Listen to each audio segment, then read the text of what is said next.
Kasus yang menjerat Syahrul Yassin Limpo, SYL, dalam persidangan tindak pidana korupsi, membuka tirai kebusukan di balik penggunaan dana operasional Menteri, DOM.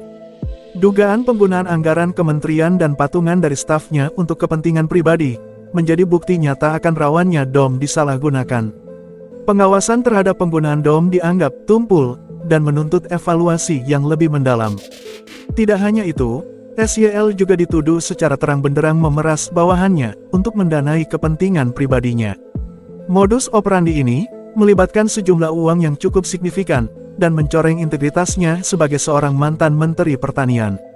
Pengungkapan dalam sidang tidak hanya mengungkap aliran dana yang diduga hasil pemerasan, tetapi juga gratifikasi dari pejabat di lingkungan Kementan. Total uang yang digunakan oleh SYL untuk kepentingan pribadi mencapai angka yang mencengangkan, yaitu mencapai 44,5 miliar rupiah. Gratifikasi yang diterima oleh SYL pun tak kalah mencolok, yaitu mencapai 40.647.444.494 rupiah. Uang tersebut tidak hanya digunakan untuk kepentingan pribadi dan keluarga, tapi juga untuk urusan keagamaan, bahkan dialirkan ke kolega SYL. Inilah gambaran terang dari kegelapan yang tersembunyi di balik koridor kekuasaan. Berikut daftar aliran uang yang diduga hasil pemerasan dan penerimaan gratifikasi SYL, yang berhasil terungkap di persidangan. 1. Untuk setoran Partai Nasdem. Pada Rabu, tanggal 22 Maret tahun 2024, KPK memanggil Bendahara Partai Nasdem, Ahmad Sahroni, terkait kasus pemerasan dan gratifikasi yang diduga melibatkan SYL. Setelah menjalani pemeriksaan, Sahroni mengakui bahwa Partai Nasdem menerima total 820 juta rupiah dan 40 juta rupiah dari SYL dalam 2 kali transfer. Awalnya, uang tersebut dijelaskan sebagai bantuan untuk korban gempa di Cianjur. Namun, dalam persidangan, terungkap bahwa dana tersebut sebenarnya digunakan untuk pendaftaran bakal calon legislatif, Bacalek. Totalnya mencapai 850 juta rupiah, namun masih ada selisih 10 juta rupiah yang belum tercatat dengan jelas. Sahroni juga mengungkap bahwa Partai Nasdem telah menyerahkan uang 820 juta rupiah ke KPK, dan uang 40 juta rupiah diserahkan ke KPK pada Rabu, tanggal 27 Maret tahun 2024. Pengungkapan ini memberi peluang bagi JPU KPK untuk memanggil Sahroni sebagai saksi di persidangan berikutnya.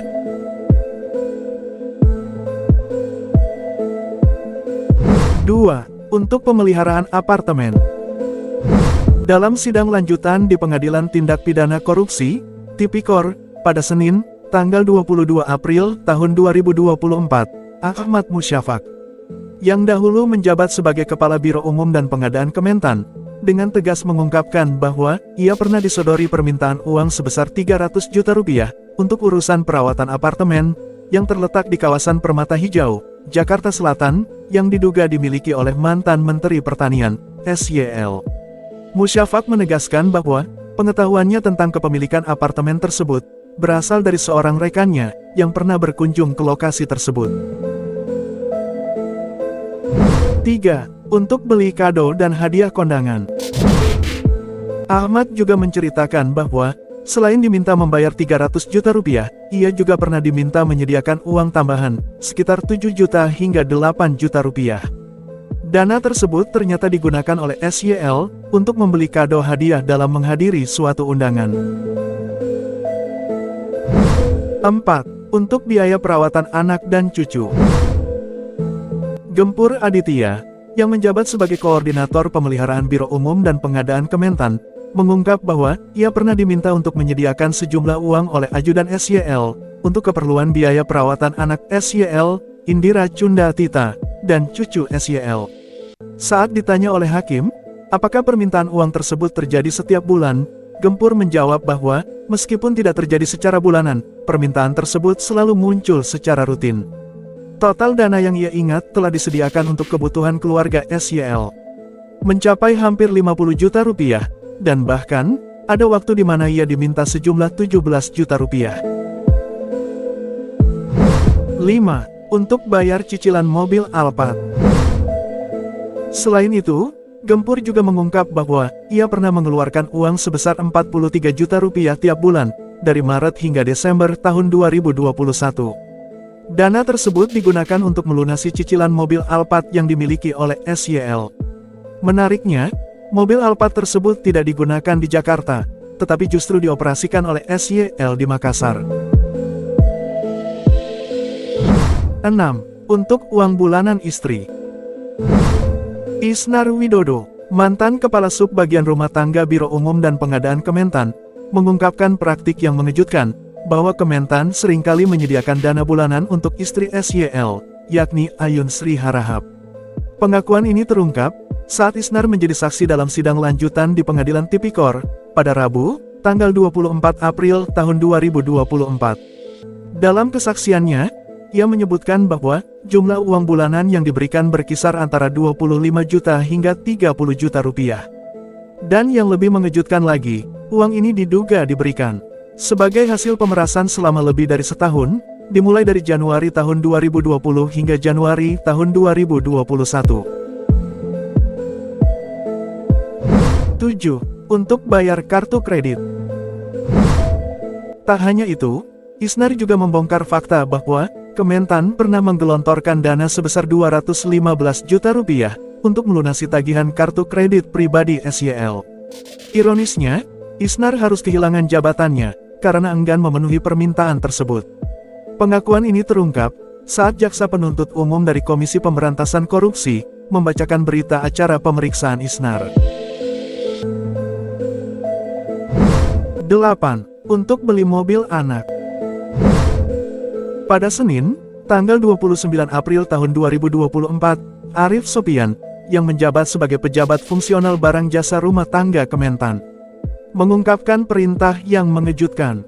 Dia diperintahkan untuk menggelontorkan dana sebesar 500 juta rupiah untuk pembelian mobil Toyota Innova bagi anak SYL, Indira Cunda Tita Syahrul. Pengakuan ini menjadi sorotan saat Arief hadir sebagai saksi. Dia juga mengungkapkan bahwa sumber dana untuk pembelian mobil anak SYL berasal dari urunan pejabat eselon 1 Kementan.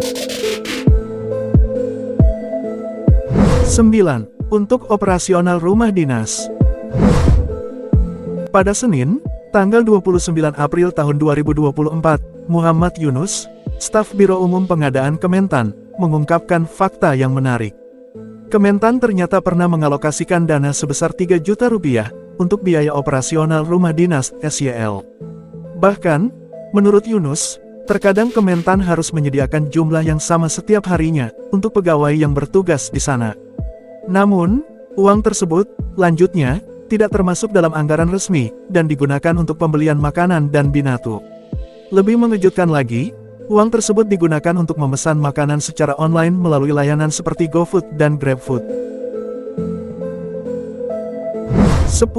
Untuk sunatan cucu. Pada tanggal 29 April tahun 2024, Abdul Hafid, mantan Kepala Bagian Rumah Tangga Biro Umum dan Pengadaan Kementan, mengungkapkan sesuatu yang menarik dalam sidang. Dia menceritakan penggunaan anggaran untuk biaya khitanan anak dari Kemal Redindo, putra SYL. Meskipun tidak dapat mengingat nominal pastinya, Abdul yakin bahwa jumlah yang dikeluarkan untuk biaya khitanan cucu SYL tidak sampai ratusan juta. 11. Untuk membeli lukisan Sujiwo Tejo. Dalam sidang pada Senin, tanggal 6 Mei tahun 2024, Raden Kiki Mulya Putra, Kepala Sub Bagian Rumah Tangga Pimpinan Kementan, membuka tabir cerita yang menarik. Ia mengungkap bahwa pernah mengalokasikan dana sebesar 200 juta rupiah untuk membeli lukisan karya Sujiwo Tejo. Kisahnya berawal pada bulan Agustus tahun 2022, ketika ia mendapat arahan dari Kepala Bagian Rumah Tangga, Arief Sopian, dan PLT Kaburo Umum Kementan, Zulkifli, untuk melakukan pembayaran lukisan tersebut. Meskipun nominalnya mencapai 200 juta rupiah, pada saat itu Kiki tidak memiliki jumlah uang yang diminta. Untuk menyelesaikan permintaan SYL, ia kemudian meminta bantuan kepada pihak vendor Kementan di Biro Umum, yang akhirnya memberikan pinjaman sebesar 130 juta rupiah.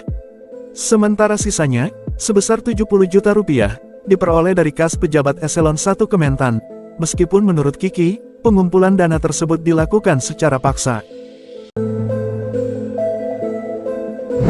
12. Untuk biaya umroh.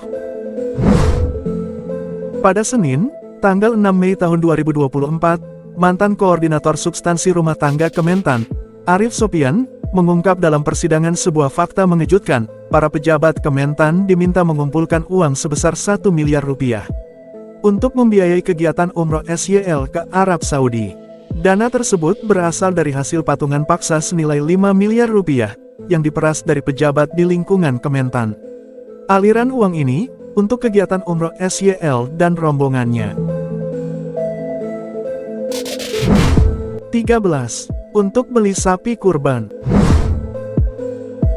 Pada sidang Rabu, tanggal 8 Mei tahun 2024, Hermanto, Sekretaris Direktorat Jenderal Prasarana dan Sarana Pertanian, PSP, Kementan, mengungkap sebuah beban tak terduga yang ditimpahkan oleh Syahrul.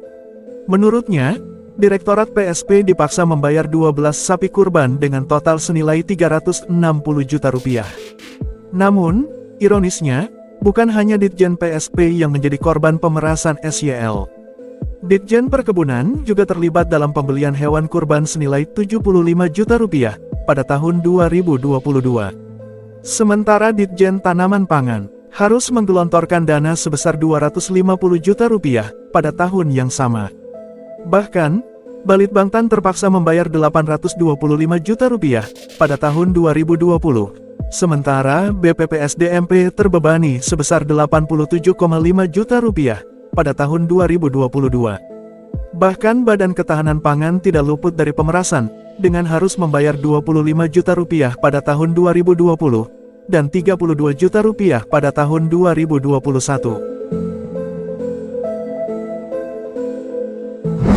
14. Untuk bayar biduan.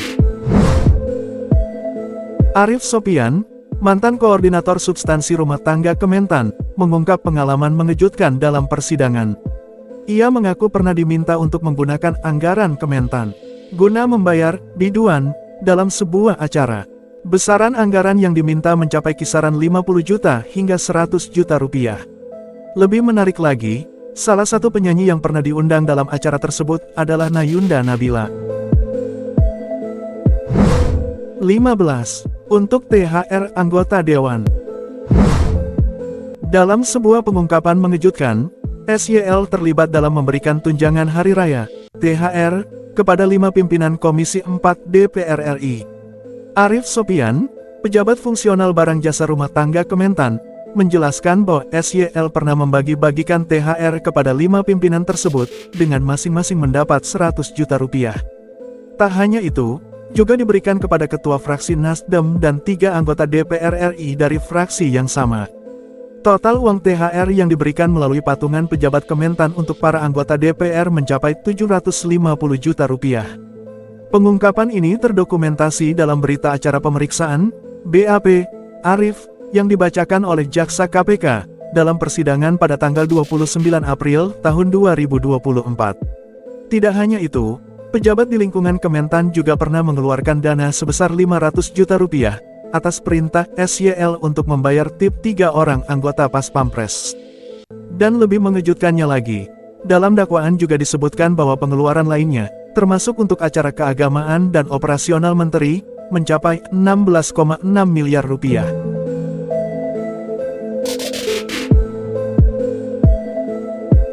Itulah daftar aliran uang yang diduga hasil pemerasan dan penerimaan gratifikasi SYL, yang terungkap di persidangan, yang berhasil admin himpun dari berbagai media. Kasus ini mengingatkan kita, akan pentingnya pengawasan yang ketat terhadap penggunaan anggaran, dan perlunya evaluasi terhadap sistem pengawasan di lembaga pemerintahan. Semoga tindakan hukum yang diambil, dapat memberikan efek jera, dan mencegah kasus serupa terulang di masa depan.